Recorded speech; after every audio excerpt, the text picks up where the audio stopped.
Hello, everyone. Today I'm with Hannah Spier, and Hannah is a psychiatrist and runs the podcast Psychobabble with Hannah Spier. So, welcome, Hannah. Thank you so much. It's a pleasure to be here. Hannah, we're going to talk about how women's studies rewrote reality. But I was wondering from the start, can you just maybe share with us some how you got into this podcasting business, how you got into this area, and what were some of the influences maybe along the way or some of the turning points? Can you tell us a little bit about that? Yeah, sure. So now I'm based in Switzerland, but I'm from Norway. And after med school, I went straight into psychiatry. I loved it from the start. And I worked in the north of Norway in a place called Mo i Rana. This is in Nordland. And I was I don't absolutely happen to know it. Sorry. It's it's 13 hours north of Oslo, which is the capital of Right. Norway. Yeah, so I worked there. It was my almost my first job in psychiatry. And then I met my husband, and he's Swiss. I moved to Switzerland and learned German and continued the psychiatric residency here. Yeah. And I was, you grew up in Norway, you're a feminist, even if you don't know it. It's just that's how you're raised and with those ideals and those attitudes and you're very we're all very egalitarian and yeah. So I was very ambitious and I wanted to be a head of a psychiatric department by the age of 31. That was my goal. And I was well on my way there. And we got married, my husband and I, in 2016. And I was still a liberal feminist. And when I got pregnant soon after that, uh, I was terrified of halting my career. And I remember we had a huge fight, my husband and I, because I said, why do I have to stop and why do I have to put everything on hold? Uh, because we're going to have a baby and you can just go on as nothing happened. And that's the sentiment that I hear echoed around me all the time, and also from female patients, this immediate, resentment and this constant sense of unfairness. And we decided on a 6 month leave. For me, ended up being 7 months with all the vacation and all of that. But then, I gave birth to my daughter, and after that, I just completely changed. Everything changed. Suddenly it was all about her, and everything that used to matter, it didn't matter anymore. And that was just such a huge shock for me. No one had prepared me for that. No one, that was just, no one talks about that to women in the Western world. It's This it's sort of biological tidal wave. something else kicks in and emerges another part of yourself, maybe. Is that one way to describe Yeah, it? yeah. We're so, you know, we're sort of raised to think that we can outthink our instincts. Yeah. That they don't matter. That everything is about sort of withstanding that are the base human urges and this sort of these dirty words of what you want in personality, and you should be out cognition anything. That's what you should Mm. be able to do. Just to think, all these things that make you a woman, right? There, the essence of our femininity, I think, is this what happens to us when we become mothers. And I'm gonna go out on a limb here. I think I was a girl until I became a mother. Mm. And I think that is the same for a lot of women. Until we become mothers, we're just girlish because there's that responsibility that comes, that's focus. I think that works differently in men than it does for women. But And then, yeah. yeah, very differently, but Mhm. something similar in the sense that it's still that growth of for the male that I mean, it's happening in a different way, right? That's what I'm trying to say. But there's the same kind of thing going on that you're a boy until, in a sense, until I think sometimes you have a child and Yeah, it, I think, interestingly, my husband, he reacted as well, but in a completely in the opposite sense. He was in this job that he didn't really like, and it was sort of like a 9 to 5. He didn't really care. And then after our child was born, he just completely he ramped everything up, and he's had such a career growth after that because suddenly oh, he was providing for his family, and he changed jobs, he changed fields just um, so that he could do that. So he had the exact opposite right, development yeah, as I did. But mm, in any case, then I went back to work because it was all scheduled. I had to then go back to work after 7 months, yeah, and it was horrifying. I was miserable. Because I was still breastfeeding, and it was this whole unnatural thing. And one of the first things, and still today, I'm thinking, what? How could they tell me this? How could they do that to a woman? I was recommended by women around me, and as well as my gynecologist, to drink a sort of tea that makes the breast milk taste bad, to help me stop breastfeeding. Just think about that for a moment. So that was there was a couple of things along the way that had me completely change those attitudes and see uh, the reality, to come to terms with realities. That's how I would say.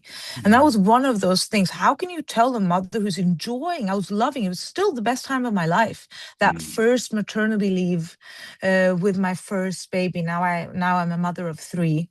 mm, And I loved breastfeeding. It went well for me, right? And it's not something it's a difficult thing to do. mm, And she didn't have anything else. It was just her and me, and I gave her everything she needed. And then suddenly, because I had to go back to work, I was supposed to drink some tea to make the milk taste awful so that my child would stop breastfeeding. It's completely unnatural. It made me miserable, made my child miserable, which is the most important thing. So she went to daycare. I did 80%. So that was Monday to Thursday, 8 to 6.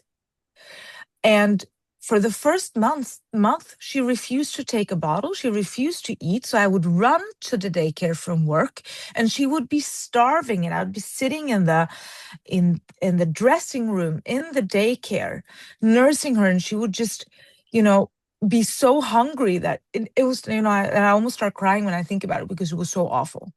So everyone's miserable. My husband and I went from having a good time with our baby and our new family to fighting all the time. Because what they don't tell you when women go back to work after maternity leave and they put the kids in daycare is that the kid's sick all the time. So you're sick all the time. And all of the conversations in the marriage, they are about logistics. It's all about logistics. Who's going to pick the kid up? Who's going to go to the store? She's sick again, at least once a week. Who's going to leave work to go pick her up? Everything becomes a power struggle. mm, So if it was harmonious before, it becomes this logistic hell.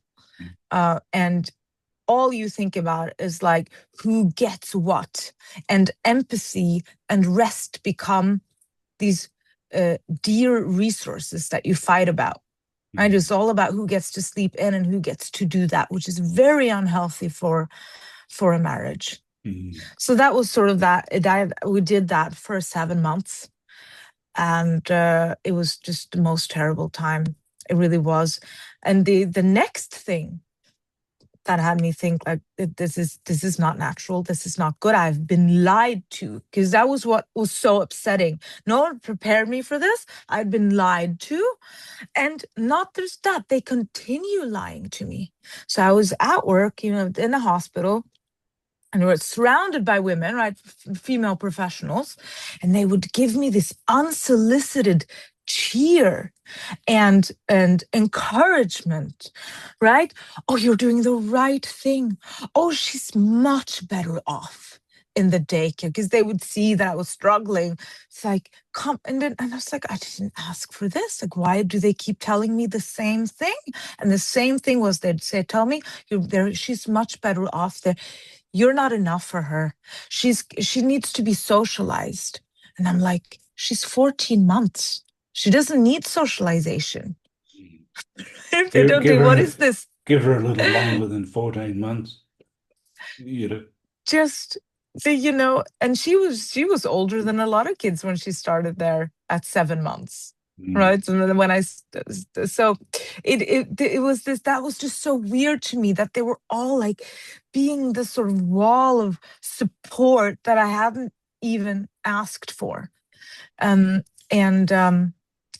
Now, then in the end, I broke down, and I just asked my husband, like, is there any way we could do it where I can raise her at home financially, because of the 2-income trap, which we were squarely in with it. And I earned a doctor's salary. So it wasn't just, he had to really, but it was a huge ask of him, a huge ask, and a lot of responsibility, very daunting. Credit to him. He did it. He managed to find another job, and he provided, but it also really gave him the sense of purpose. And he tells me now that was the best decision we ever made, because he was also suffering under this logistical hell, and he wanted to go back to having this harmonious, and then he went into this other type of manhood. That's the only way I can describe it. He was just overcome by the sense of purpose. Okay, like, I'm going to give this to my wife. My gift to my child is that she's going to be raised by our mother.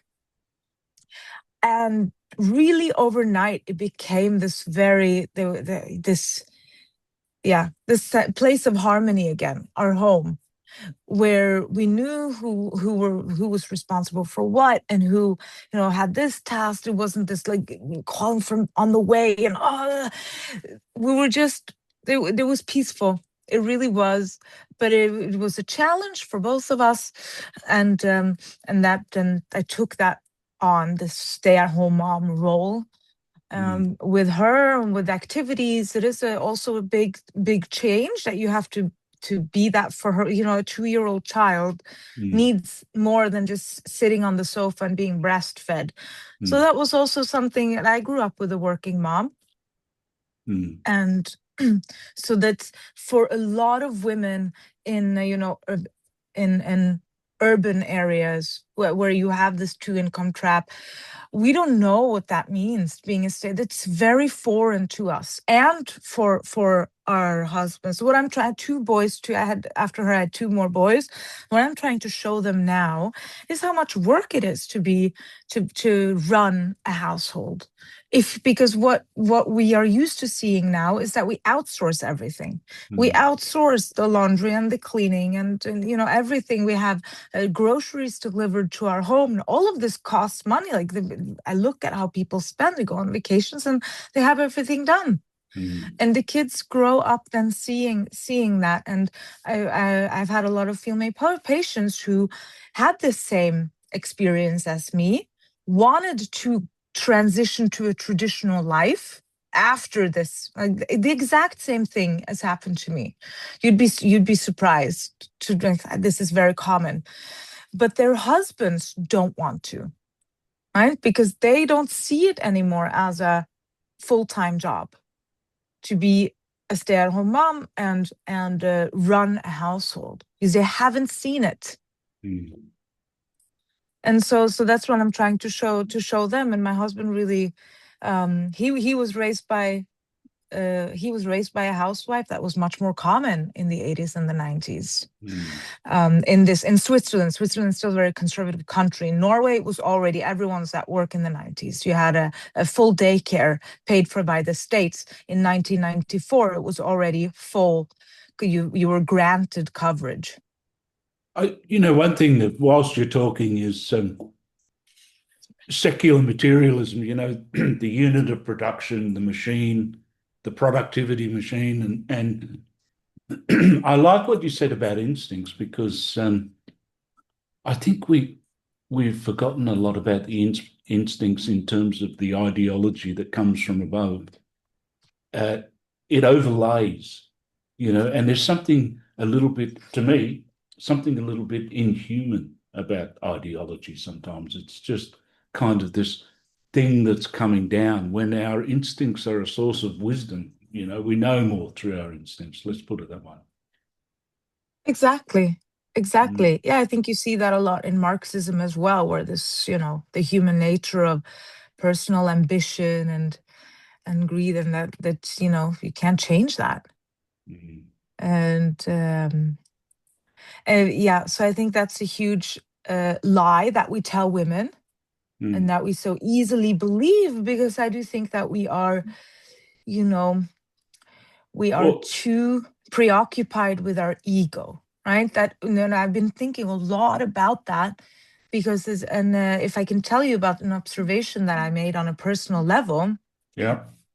that I when I go on LinkedIn, for example, I see what happened to my friends who I studied with and who I worked with here, to did the residency with, and they're obviously in their fancy offices, and they're they fulfilled that dream that I had by being department heads and whatnot.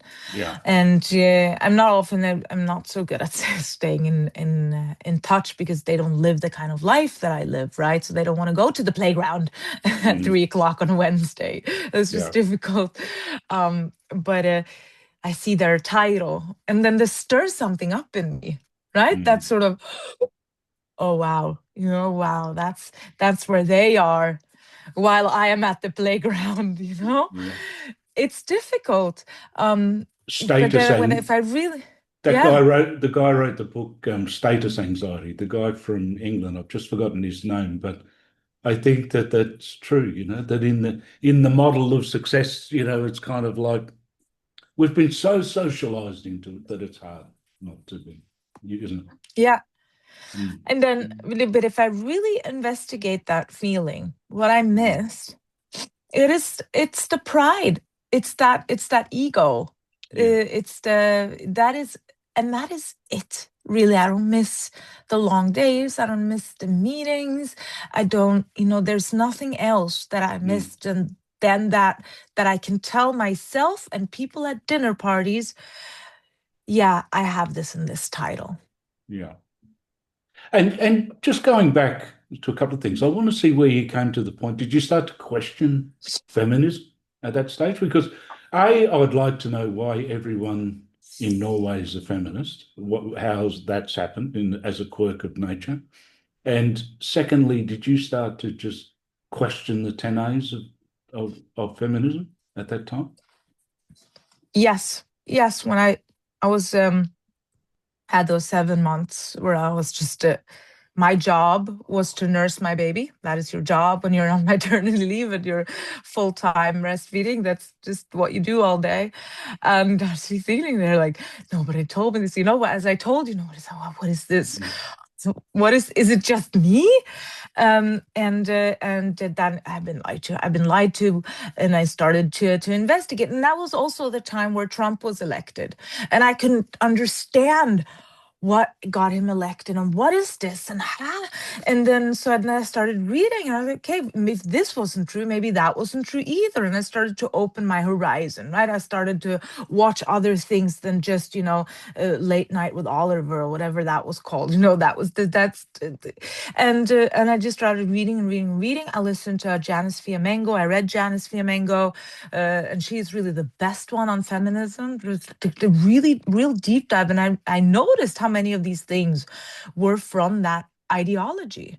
mm, All these beliefs, that this unfairness that I felt inherent, this resentment I harbored. Just this example I gave you. Why do I have to stop my career? mm, Never thinking, what do I gain? What do I get to experience that my husband doesn't? Um, and there's no better way of saying that than this influence feminism has had, because it has indoctrinated us into thinking that we are oppressed by men, not just in society, but in our home. That was always feminism's goal, was to break up the family. They saw that as a threat to women's development, to women's flourishing. And you see that in all of the feminist literature. This goes again and again, that women's liberation is equal to women's liberation from the family. That is our place of oppression. And so I think it's a logical, and in Norway, it's the most egalitarian country in the world, Norway. And all these policies that we're talking, I mean, I think Australia is pretty well ahead as well. But just this example of daycare, Norway was the first. It was 1994, where that was policy that the state pays, and now 94% of all kids in the country, they are enrolled full-time from year one. Right? For why? So that all women could go to work. And that was always feminism's goal: push women out into the workforce, away from the home, liberate them. So how did you get to the podcast? How did that happen? Yeah, that happened. I was very happy in that stay-at-home mom role, but I was also angry. I was also upset that this was, and I had a lot of female patients, that I worked with before that, and I saw this as a sort of, when I looked at the people I'd treated and not been able to treat correctly. I had a lot of borderline girls, for example, a lot of personality disorders, and I just saw how much of that comes from us being raised without our mothers, that without enough maternal presence, that causes attachment disorders. And I just saw how much of that you really boil down to attachment disturbances. And we're not having the parental presence that we need to develop healthy personalities. And that also, the presence of our fathers. Too many of us we grow up without our fathers in the home, or we grow up with fathers who aren't allowed to take on their instinctual role. We don't get enough discipline from our fathers. We don't get enough of that learned empathy. When we learn empathy through this rough and tumble play with our fathers, we learn empathy when we feel safe, and we feel emotionally and physically safe a lot because of our father's presence. You see, boys who grow up without their fathers, what are they at risk for? Conduct disorders, ADHD, all those things that have to do with the lack of discipline and feeling safe.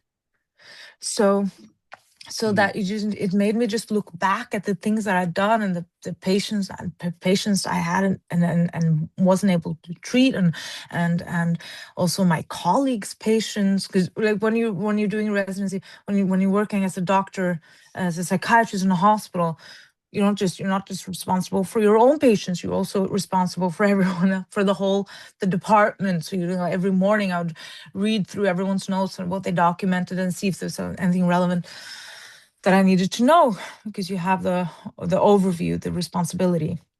And so I would see what they would write and how they weren't making progress. What struck me the most was these women who were at the end of their 30s and stuck in relationships that had no futures, or they were trying to have kids that they were just too late for. And then, with my experiences, that was what you personally hit me. That was what I found most difficult to deal with, because I knew how life-changing it is to have a baby. And for a woman, that is a wound we rarely get over. It's so essential. And so that then all those experiences and feeling that we're contributing to not treating people because we ourselves are stuck in that ideology. We believe the lies. you're hard pressed to go to a psychologist or a psychiatrist who will actually tell you how important it is not to be too late to have a baby. They'll tell you self-love is the most important. They'll tell you, you have to learn to love yourself before you can love someone else. They'll tell you that, you can construct your own meaning in life, and other postmodernist nonsense, because that's what we learn. I learned it too. And so that's when I started writing then, after a couple of years. As a stay-at-home mom, I just started to write. I had did one essay a month, just to get those thoughts out there. And then that were turned you into just something writing for else. yourself in the beginning, or did Yeah. you post them out? No, first, because I would sort of, I would watch TV in the evening, and then I would sort of scream at the TV, like, it's not true. And you have to, I had so much pent up frustration. And my husband was like, you have to start writing, because people aren't saying these things. Maybe it was just he wanted me to shut up and just watch television.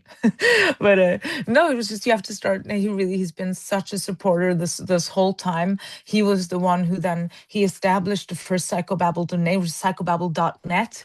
And he just said, I've done this for you, sit down and write.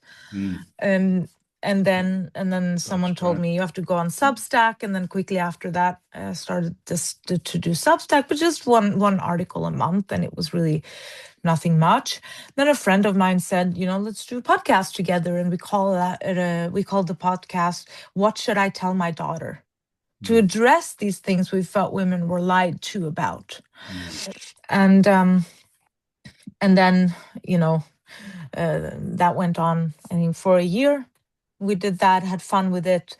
But she wasn't, she was in a very different, she was still career woman and double income. And there was a lot of friction there between us in terms of what we wanted to put out. Where you finally wanted to go. Yes. And then we split up, and then I just turned it into Psychobabble, the podcast. And the writing as well, the Substack. And it's really taken off after that. And I see that this is something that people don't hear anywhere else. And I try to be very clinical, because what I think is, people hear this from a more religious point of view, usually. And what I really try to highlight is how this, how we're not, we don't have a mental health system that really helps people. So we are the cause, and we're also the reason people aren't treated for it.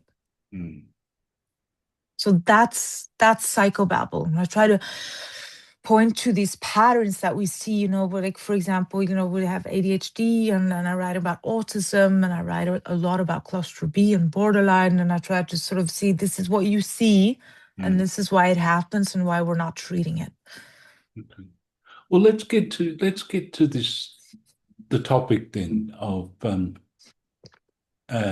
how women's studies rewrote reality. When did you first start to get onto that idea, and what's that all about? Tell us what that's about. Yeah, I mean, I'm not a historian. I really recommend, if you're interested in this and going into the deep of this, you should really talk to Janice Fiamengo. She's the one that really has this knowledge. But what I've learned from her is that women's studies were responsible for giving women this intellectual lens of grievance and resentment. And she points to this book that was written in 2008 called The Evolution of Women's Studies. American Revolution of Women's Studies, by Alice Ginsberg, and when you go through that, you really see this theme, which is women are oppressed by men, not just in society but in the home,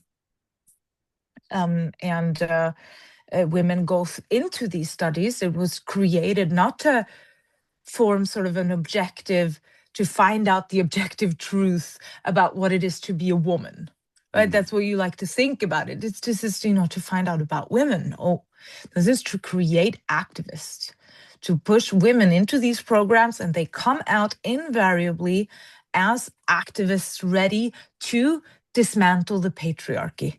That is what they want. And they say that feminism is, equal rights for women, and we care about women's welfare.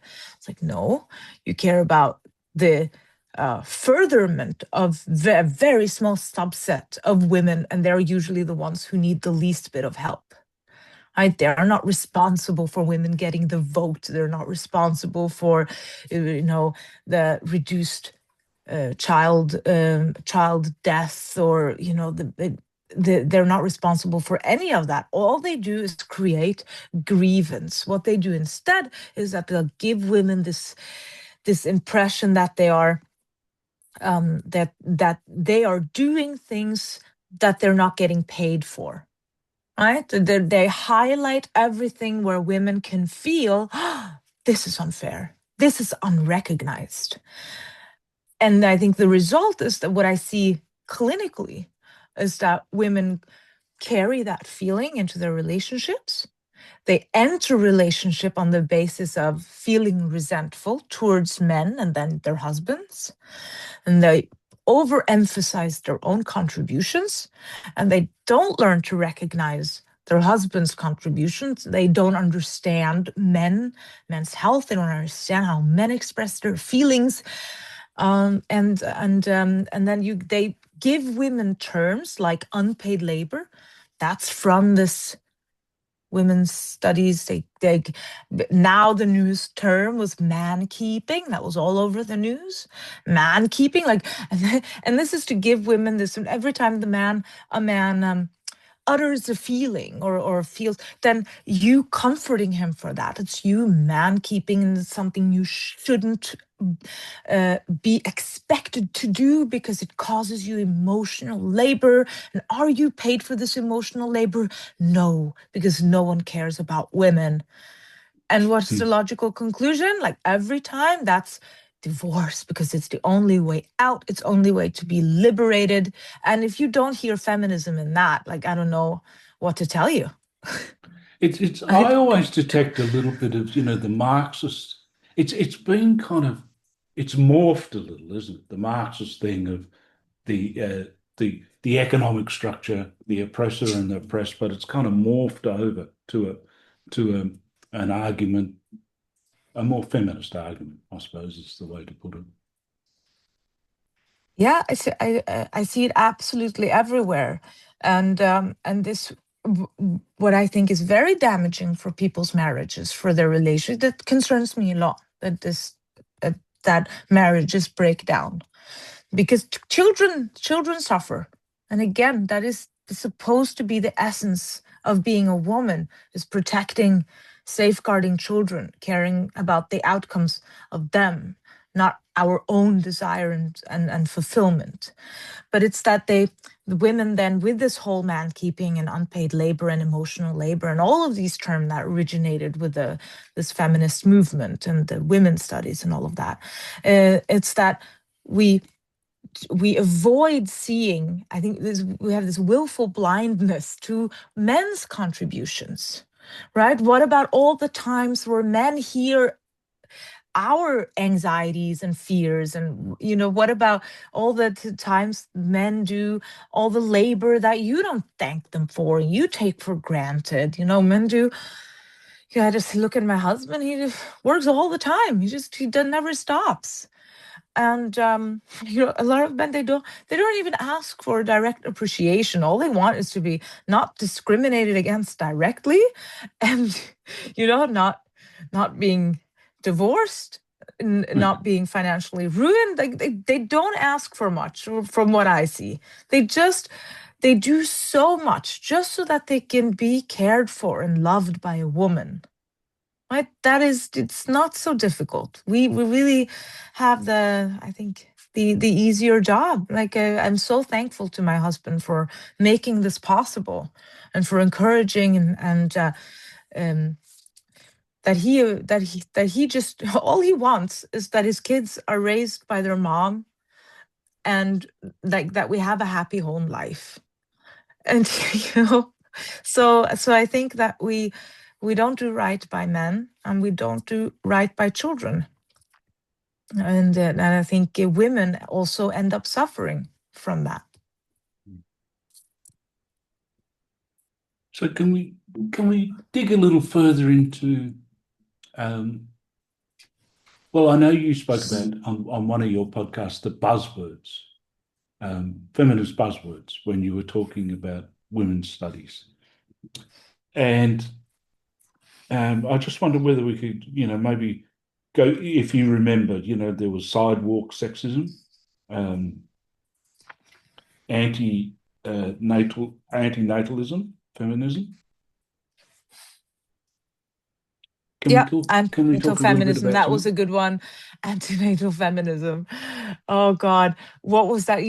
These terms are so convoluted and awful that it's like you just what was that again? Antenatal feminism. It's that you shouldn't be expected to like bear children, right? This as opposed to I think that was what it was. I'm completely blanking because it's so dumb. But that was one of the buzz. Another buzzword that I do remember is this compulsory heterosexuality that also came from women's studies, where they think that we are socialized into being heterosexual, and to the point where it's sort of compulsory for us. And the idea really is that you're not liberated until you realize that you are actually a lesbian. All right, so this, in short, it's compet. And it's if you boil down to every one of these buzzwords, it really is just women are better off alone. And what they try to do is to create this union between all women. And when a woman, young women, they're single for so long, right? They're single often into their 30s. And this solidifies this loyalties, this solidarity they have to other single women and women as a group, which is really just weird. You'd never see, okay, men as a group and they have all these things in common. No, but somehow we expect that women have all these things in common and should just be have a solidarity towards each other, regardless of the differences between the groups, right? What do I have in common with, like, I don't know what. So when women get married, their loyalty shifts towards the family, and they don't want that to happen. So all of these words, their only purpose is to target that loyalty to the family that you might have, so that you'll go back to choosing women as a group ahead of the family. So it's a compulsory heterosexuality is that, like man keeping is that. Every labor term, you have all these different labor terms: unpaid emotional labor, kin keeping. They came up with kin keeping, and that specifically stands for all the labor. It's so ridiculous. All the labor you have to do in social cohesion, because so what they do is this: they find out what women tend to do more of, then they disregard personality and interests and instincts and what we naturally want to do, what we enjoy doing. They completely disregard that, and they just say, oh, we observe that women do more of this. That is unfair because women shouldn't do more than men. And we're disregarding everything men do, and then we call it some form of labor. Right? It's an amazing trick. And kin keeping is that women are much better at social cohesion evolutionarily, right? That is how we survive, because we don't do well alone because of our physical fragility. So social cohesion, if we don't have that, it's an existential threat. It's not just something we like to do, right? But it's, we're just better. We call them out. We know, oh, your mother has a birthday today. I already sent her a gift. Right, that would be kin keeping, and that I remember it. It would be also unpaid labor, that I sent the gift to she's your mom, not my mom. Right, so they have all these just for that simple action of I remembered your mom's birthday and I sent her the gift. So two different types of labor according to women's studies. It's very economic.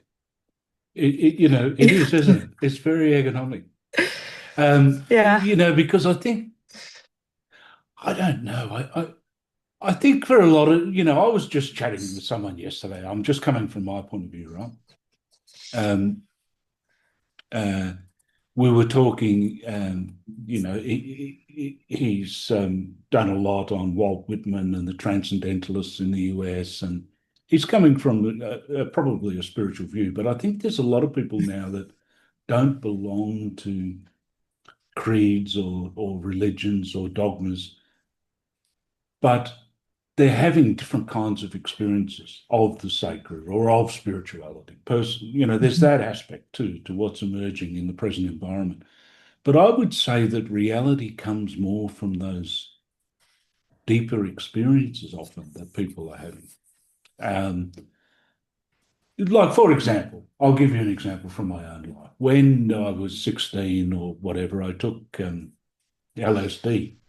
And it's a bit of a classic experience watching the sun come up um, at Bondi Beach with, under the influence of LSD.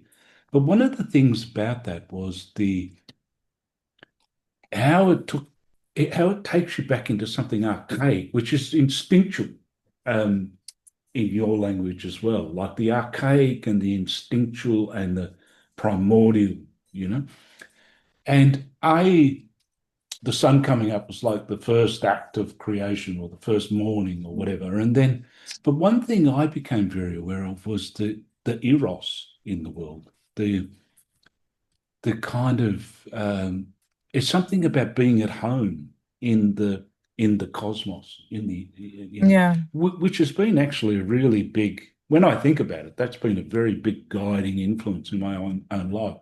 But what I'm trying to get at is that when ideologies tell us what reality is, uh, you know, it's ridiculous in terms of if you've had experiences like that. And so the need for good faith between human beings, the need for the eros, within a society or the transfer of love, another word would be love, I suppose, and good faith in our relationships, in our interactions. But we go around building up these kind of ideologies, which are kind of generally, it seems to me that the ideals are worthy in the beginning, but they kind of they morph, into a dogma. And they're, they're kind of tiny in relation to the real things of the cosmos, you know. Um, and Yeah. then we are expecting other people to live by those ideologies, which is another thing. Because when they say live and let live, it's kind of like, well, anyone's entitled to their own view, their own opinion, their own take on it. But Absolutely. but when you expect someone else to follow exactly um, your view, then that's another Mhm. line. That's going over another line. I mean, that sort of kind of treads on the varieties of experience of human beings, and uh, I think it's creating a lot of hostility between the sexes at the moment. That's how I see it. Yeah, and if you look at feminism, isn't there something that you take it or leave it? It's like wokeism, right? It permeates everything, and it's an ideology in that women see everything through the lens of feminism. Um, but it's beautiful because they don't know it, and they live in say, "Well, I'm not a feminist," but the feelings will follow, right, until they have this conflict. And that's what I've been writing a lot about, what you're saying, right? The instincts, Mm, they clash with the ideology, because the mm, ideology isn't natural. mm, And but we sort of we tell women that they can think their way out of these instincts, that they can curb the instincts and the consequences of those instincts through cognition, right? That is what cognitive behavioral therapy tries to do. So I've had a lot of these women who come at 35 and they suddenly realize, oh, my husband doesn't want to get married. And that wasn't, he wanted to be with a career woman who didn't really need him, and they could go travel together and have fun, live that kind of life. And then suddenly she wants to have a baby, and that's not where he thought that they were going together, right? So he's also not ready for this change that's going to happen in her. So he's been sold a thing, and I really understand these men who are also stuck in those kinds of relationships, which there are a lot of. And then so she would come to me and be burnt out or anxious or depressed because she's stuck in this life situation. That's when people come to therapy. It's not your psychological issues. It's just they're stuck in their lives.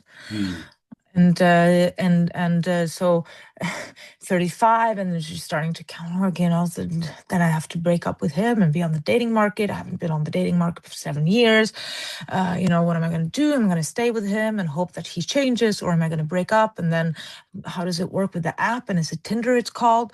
And then, what do I have to do? And then I know when what would you I have get to a do. boyfriend? You have to swipe left or right. I think I know that much. So that's what you have to do. And then they count. Okay, well, how long would it take to I find someone? And then, will he want to settle down? I have no guarantees. And probably 2 years. I'm looking at 2 years. Then I'll be 37, and fertility. And oh my God, right? So that's when they would then come to therapy, and I would see that therapists would approach that in this very cognitive. You can think your way out of any situation, out of any feeling.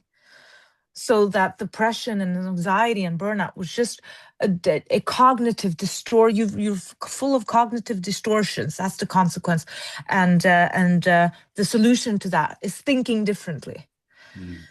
And I just came to not believe that anymore. And that this is not. You actually have to solve that life problem, and you have to admit the truth, which is that if you miss the window of maternity, you will most likely suffer for a very long time. It's difficult to replace that need for maternity. And you can, and we have had roles for childless women always, the nuns and the nurses. We have had roles for that. And funnily enough, kids were always involved, just not their own. Or, aunts, but those are substitutes. And I just wish we can come to a place where therapists were much more open about that and sit with them and do planning instead of, before you can make any decisions, you first have to start, rethinking the meaning, and you can construct your own meaning in life, and meaning can be found in many places. And one of these places are maternity, but meaning can also be something completely different that you make up yourself. Right? This is postmodernist therapy. That's just one of the meanings. And that's nonsense, right? Maternity is the most important. And you're going to really have to grapple with that. If you don't choose to be a mother, you're going to have to be quite certain that you have a different. There are women who don't want to. There are women for whom that is not a calling. That's not something they feel. But be honest, those are very few and far between, right? They have a very rare personality type. And for most women, for average women, that's a huge thing. And you have to be like, this is something you have to solve first, and then we can deal with everything else later. So that's how I approach things now. I still do therapy. I still have people I see. and they know that's something that I'm very concrete. I don't dilly-dally around these topics. These are biological realities, and doctors should know. But for some reason, psychiatrists, they take on this very psychological postmodernist thinking of like, oh, depression, and we have to examine your deeply held belief and cognitive distortions, and then you have to construct your own meaning in life because everything is relative. I would say though that I think in where I come from that maybe people have to find their calling, and people can have a different calling. So I can understand if someone says, I think it's Jordan Peterson who talks about equality of opportunity rather than equality of outcome, right? But it's like everyone, like someone could have the calling, a woman may have the calling to be an artist or it may be a peculiar calling. So I can understand that. So that's just not creating that's coming from something real within. Like animals are different, like each animal has their difference and their variety. But I, I could see why some people might say, well, the criticism would be of conservatism, and I can see that to an extent. But I still agree with you about the depths of the instincts, and just Right. how inviolable Right. instinctual life is. Yeah, you have to make place for personality. We've forgotten about personality, right? But what people think as a calling, it's sometimes not a calling, but a particular talent. So we have to differentiate what I've met doctors who their calling was to be a doctor and to help people, and that can fulfill their whole life. But they're usually men. It's different for men. They don't have that. We're men and women are different. I'm sorry.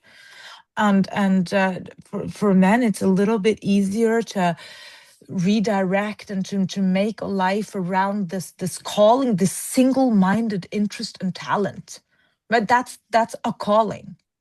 I don't like these sort of vague terms that we don't really know. I mean, and now we've made career. What is career? It's a job, right? But as soon as a woman has a job, wherever that is, we call it a career. And because we want to inflate the importance of everyone's work. I think Right? Have you noticed that? Like, and yeah, if you work in an sure. HR as a woman, you call it a career, and then the first day of the job. Yeah, sure. Personally, I think there's a big difference between a career and a calling, and I think there's a lot of, careerism around, and that perhaps a calling is coming from a much deeper place. But one other thing I would say is that in this model of the oppressor and the oppressed is that the thing that maybe I have a little bit of a problem is that sometimes that it's like one side, and this is a Jungian thing as well, but it might be kind of come across as that the feminine, like there wouldn't be any wars. The feminine doesn't have a shadow.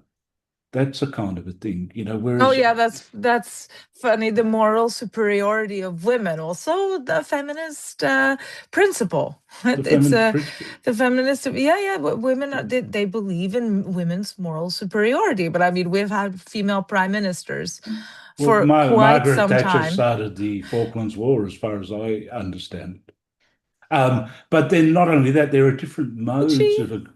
Well, yeah, it was in her while she was prime minister, but But it was, I mean, it was a provocation from. I mean, she initiated it because of a provocation. But still, I'm a huge Thatcher fan. I think she's amazing. She's just. The But thing anyway, is, that's though, for a different day.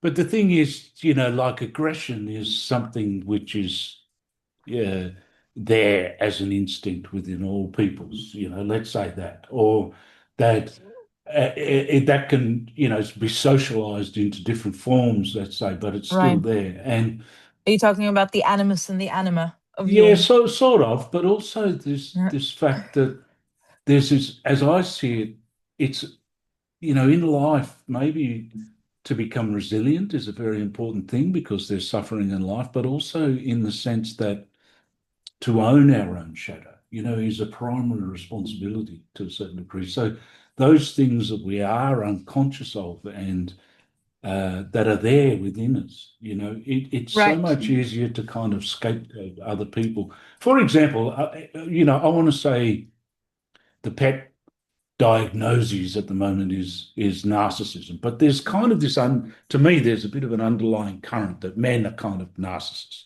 And I saw the other day where someone said, you can tell this is how you identify a narcissist, right? They fill up the room, right? And I was thinking, well, Jesus filled up the room with his aura or something.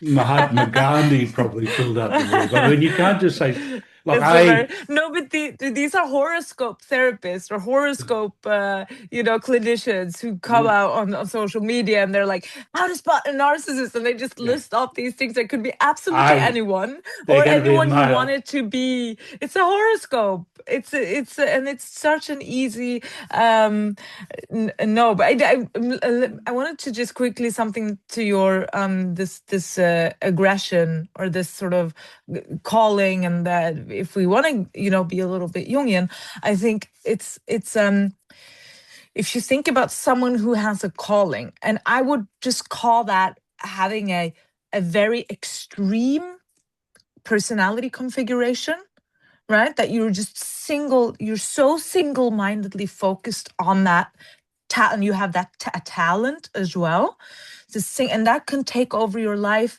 in the sense that you're happy just doing that.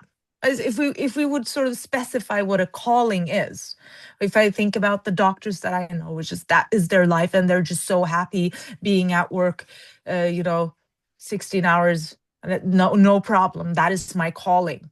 But if you follow them to the end of their life, they will not have the sort of happy outcomes that I think you would wish for your child, right? I hope my kids don't have a calling, because in the end, it's a miserable life. And when you live a whole life and you're just so single-mindedly focused on that one thing, and then in the end you realized, oh, I didn't build up anything else than this one thing, and you are just one economic crisis away from losing all of that you worked on, right? You want to diversify in your life. Yeah. But anyway, so that is sort of you, and that is in Jungian terms, I think, over focusing on that personality factor, right? And so you want to be able to integrate all the different, like, so if you are a very, so that's what you say about aggression, right? If you are very open and very artistic and only focus on that, you want to have a happy outcome, also be able to integrate other things in your personality that then go, that are left behind in your single-minded focus. So it does you very well in the end to also focus on other things. So that's why for the people who go into sort of Jungian therapy, they're usually very open-minded, very intellectually curious and creative, and that's why they like these archetypes, and they're dreamers and they remember their dreams and they want to talk about them. And for them, I think sort of Jungian therapy is the worst, right? Because that just enhances that one personality aspect that they already have very well built out. And then the very conscientious people, they come to therapy and they just love cognitive behavioral therapy and they do it so well. And they're like, please give me homework.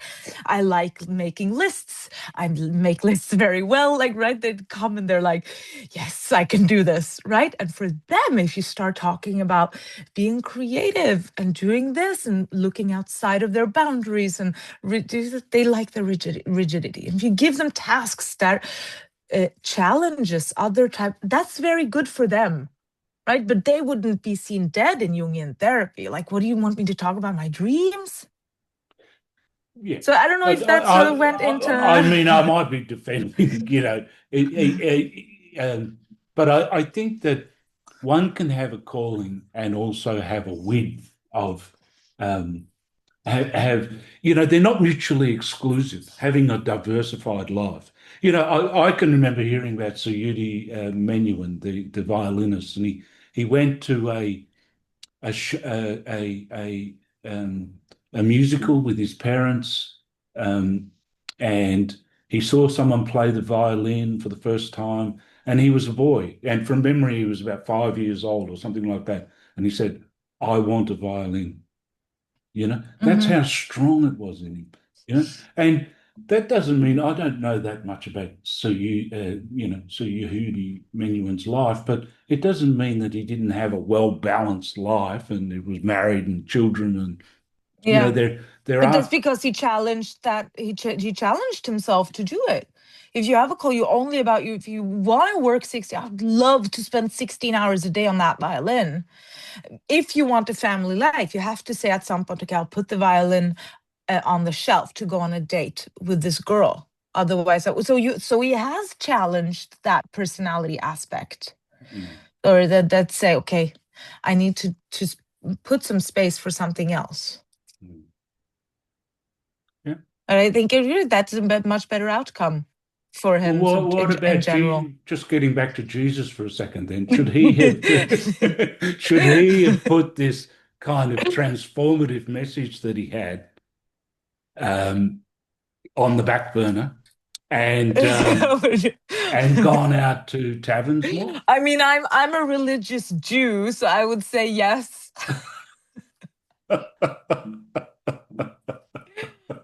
To be like, that Okay. would have been great, Jesus. No, no, no, no. I think it was great for I love Christianity, and we have to support Christians, and I love the Christian revival that we're seeing and all of that. But I'm not saying that it's not great for the world that we have some of these people. It's great for the world. I'm just saying I wouldn't want it for my kid. Mm, This is a okay. different thing. Okay. Right? I see it as at a personal level, it's not what you want to do to Mm, follow this calling. No, it's what you sort of want because you want, as a young person, that looks amazing and they get a lot of attention and they get fame. I mean, look at Elon Musk. We would always, I mean, would we be worse off if he wasn't as driven? I mean, he has a calling, but he doesn't have a personal life. He has how many, 13 kids or like what, something like that at a personal level. He says himself that he's suffering. He doesn't want people to be like him. But every 20-year yeah. old tech No, bro wants to be I like take it. Elon Musk. Yeah, yeah, true. I take your point. Um, I do sometimes think that creativity is a way of solving many things, and Yeah. there can be times when people are just driven by a calling, but also there can be times when play, creativity, making, because when we make ourselves, and I think there can often be a lot of healing within creativity myself. But I very much take your point that being single-minded, driven, uh, Yeah. and there's a price to pay in those callings too. Yeah, but listen, creativity is great. But if you Mm, are just creative, you mm, won't get anywhere, right? You have to be creative and conscientious. That's when you become successful. Elon Musk mm, isn't, so successful because he has all these ideas. He mm, also does something with them. And the violinist, he's creative, and that music is a part of the creative. mm, But he also manages to train 16 hours a day or however long they've 16 hours. I mm. have that number in my head, Yeah, 12 hours a day. yeah. That's conscientiousness. Mm, So you're successful at the creative if you can also integrate the other personality aspects. mm. Yeah, yeah. Well, can we just go somewhere else for a second? And because I know the times we're maybe getting Yeah. towards it. Um, the way forward. What do you think? You've been doing your podcasts. They're great. They're very entertaining, informative, and good to hear from my point of view. what what are you thinking about now? How do we get out of this ideological maelstrom which is creating hostility and weirdness? What more can we do? And what's happening in the present environment? And what do Yeah, you I want think to do? personally, Yeah. personally, I want a fourth child. That's personally, that's, I think, being a mother is the greatest gift God can give me. So, I hope for myself, I hope that's what I want for the future. And I think that if we could somehow get to a more pro-family place where we could direct our attention towards making healthy, stable families, that would solve a lot of issues. And if we could also have policy change that would support that sort of thing, I think that would be good. Right. I think we'll have to, but I see a lot of positive change. I think it's good. Like I mentioned earlier, this Christian revival, I embrace it, although I'm not a Christian. I think it's great that younger people get more I, religious and I more, am because also in that not, is, I'm not a Christian. I just want to say, even though I've mentioned Jesus about two or three yeah. times through this podcast. No, but it's all I think is good about that is the family aspect, the I think that's, I support conservative values. Although I don't think that I'm a right winger in any way. I think those two are separate. I think conservative values are important because it's the only one that focuses on the family. And for the future, I just hope that we can direct our attention towards what children need rather than what women need for their fulfillment. How can we create stable families for children? They are suffering, and bring the father back to the home. Right, that goes into that. I think we have to focus on divorce. I think we need reform in divorce. Also, concretely, I think that would solve a lot. Focus on divorce and custody, because what we would do with that is to make it a little more attractive for men, because men are fleeing the family. Right? What do they have to gain? Right? That they risk so much by getting married, as it stands.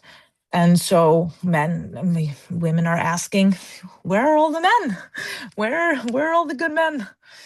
And I'm like, you chase them away, because what is in it for them? I see men's plights. So I think that's where we should focus.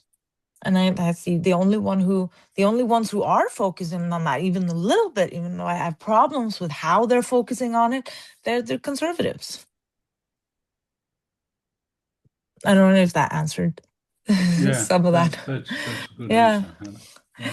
and I Uh, think, but I don't I used to see myself as much more sort of right wing conservatives, but now I don't like what I'm seeing on the right. I don't like how they are combating feminism with just more feminism. It looks like to me. So, and I thought we were on a good path to with us, but it's. So I'm not very happy with that, and they're not. They're too soft. They're touching family law with yeah, not at all actually, but too soft, way too mhm. soft. Where I come from is in the Odyssey there was Odysseus had to go through the clashing rocks on one side and the sucking whirlpool on the other, Mhm. and Scylla and Charybdis, and I think it's like guiding through the extremes on either side. So I think there's a lot of people. Like I'm historically a lefty, but I would rather, or where I'm heading is more towards the center. So If you used to be a lefty, then you would be sort of in the middle now, no? I'm in the middle, and I think Because there's of a the lot of window. people. There's a lot of people that I think the extremes of fundamentalism on either side are kind of the enemy, if I have an enemy. So it's kind of like, Yeah. it's how to get through those extremes and navigate a way through. But yeah, but I want to thank you very much for sharing all of those Thank you. things, and It was a nice conversation. I'll look forward to seeing more of your podcast. But keep balanced. Don't you get too driven by that calling. Yes. Yeah, that's what I'm saying. I hope maybe I'll just disappear next year. You'll know why. Thanks very When much, you Hannah. just thank you Thank so you. much.